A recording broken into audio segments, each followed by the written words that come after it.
السلام علیکم ورحمۃ اللہ وبرکاتہ۔ میں نواز دیوبندی کے ان اشعار کے ذریعے ملک و ملت کے سربراہان و ذمہ داران سے مخاطب ہوں۔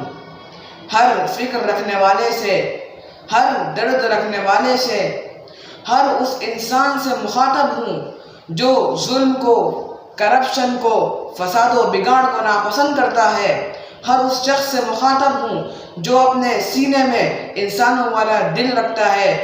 آئیے ملاحظہ کیجئے نواز دیوبندی کے یہ اشعار کیا خوب کہتے ہیں۔